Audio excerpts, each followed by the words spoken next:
무릇 율법 없이 범죄한 자는 또한 율법 없이 망하고, 무릇 율법이 있고 범죄한 자는 율법으로 말미암아 심판을 받으리라.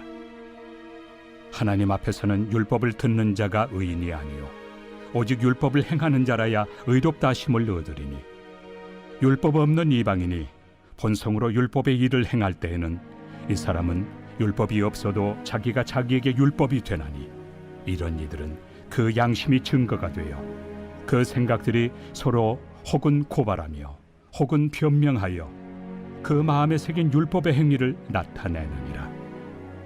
곧 나의 복음에 이른 바와 같이 하나님이 예수 그리스도로 말미암아 사람들의 은밀한 것을 심판하시는 그날이라.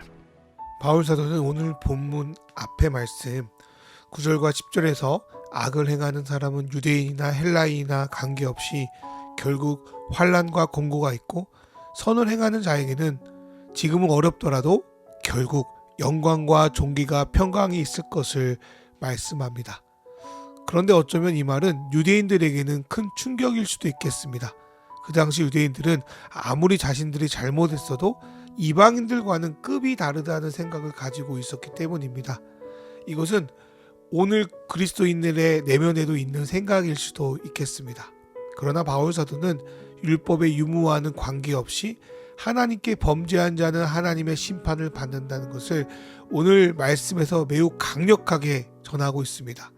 여기서 말하는 율법은 우리가 흔히 모세 오경이라고 부르는 토라를 말합니다. 오늘날 그리스도인의 기준으로 보면 성경 전체를 말하는 것일 수도 있겠습니다.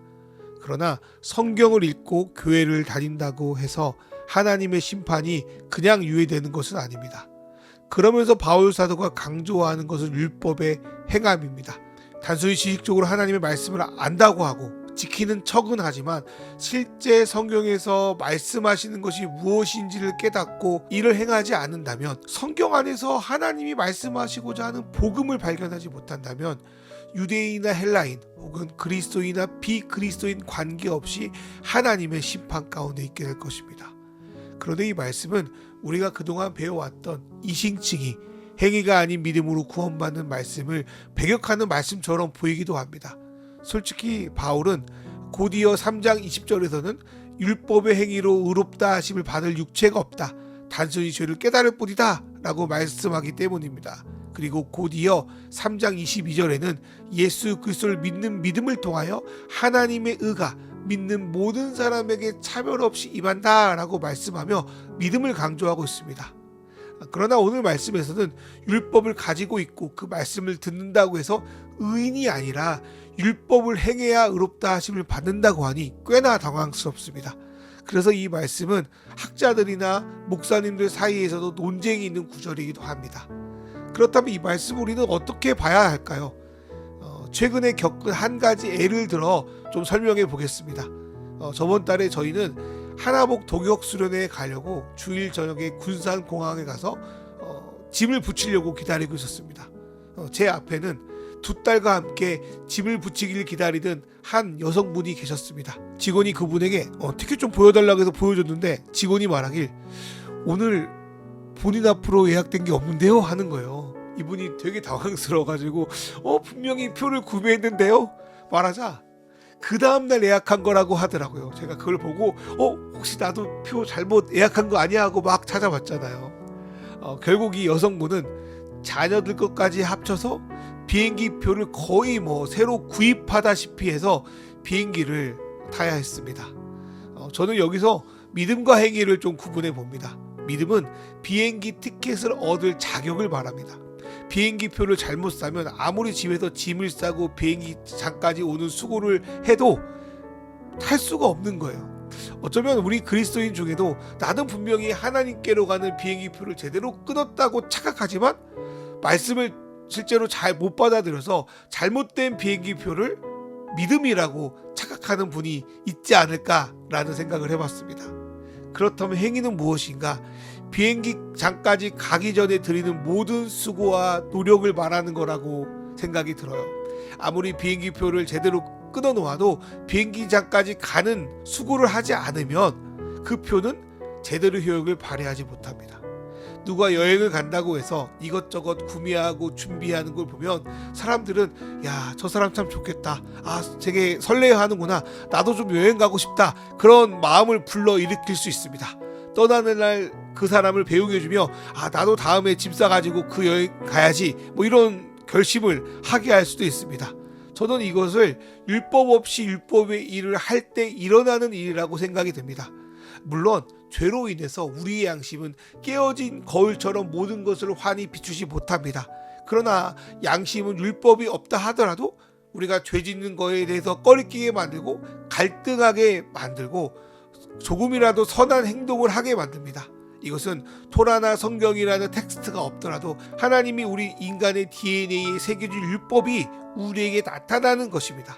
바울 사도는 우리가 흔히 말하는 양심의 가책을 15절에서 이렇게 설명하고 있는 것 같습니다. 또한 성경이 없이도 성경이 말하는 가치와 진리는 온 세상 속에서 선하게 나타나기에 사람들은 성경이 없어도 그 양심이 증거가 되어 일부 그런 모습을 추구하고 따르기도 하는 것이고, 때론 그리스도인보다 더 선하고 멋진 모습을 살아가기도 합니다. 실제 이러한 일이 우리 주변에 나타나는 것을 보게 됩니다. 복음을 직접적으로 전하지 않지만 어떤 사람이 기독교적 삶을 살아가는 걸 보고 와 멋지다 하고 그런 삶을 배우고 따라가는 사람들이 있습니다. 이것만 해도 매우 놀랍고 감동적인 이야기지만 단 한 가지 짚고 넘어갈 이야기가 있습니다. 다시 비행장 예화로 돌아가 보겠습니다. 이렇게 잘 여행을 준비하고 주변 사람들에게 여행 욕구를 막 불어놓고는 막상 비행기장에 갔는데 표가 없다든지 여권이 없다든지 잘못 끊었다든지 하면 이 여행을 떠나기 위한 모든 수고와 행위는 어떻게 될까요? 헛수고가 되지 않겠습니까? 우리가 하나님 나라의 여행 티켓을 받는 것은 우리의 노력으로 주어지는 것이 아닙니다. 그리스도께서 오로지 은혜로 주시는 겁니다. 믿음은 그 은혜의 티켓을 온전히 받아들이는 데 있습니다. 그리고 그 티켓을 받아 그 여행을 준비하고 비행기를 타고 누리게 하는 모든 과정에는 우리의 도움이신 성령 하나님이 계십니다.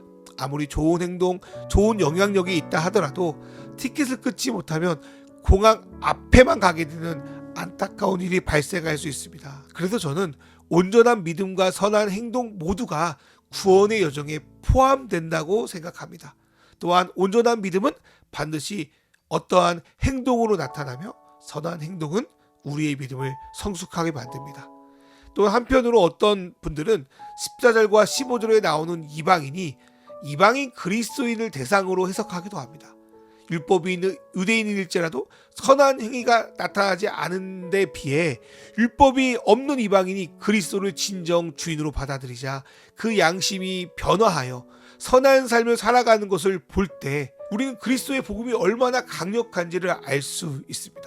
그러나 솔직히 우리는 다른 사람의 믿음이 어떠한지, 저 행동이 믿음에서 나왔는지 아니면 일반적인 양심에서 나왔는지를 온전히 판단할 수 없습니다. 어떤 이들은 평생 자기 양심의 소리를 무시하고 주변 사람을 속이며 괜찮은 척 문제없는 척 살아갈 수도 있습니다. 그러나 16절에 말씀하시듯 주님은 우리의 모든 것을 알고 계십니다. 그리고 우리의 믿음과 행위, 인생 모두를 그날에 심판하실 것입니다. 그렇다고 우리가 심판을 두려워할 필요는 없습니다. 하나님은 진정 그리스도를 알고 그분을 주인으로 받아들인 이들에게 하나님의 자녀라는 신분을 주시고 그분 뜻대로 살아가려고 애쓰는 이들에게 성령의 도우심과 믿음의 공동체를 통해 그의 자녀다운 백성다운 성숙한 삶으로 우리를 인도하시기 때문입니다.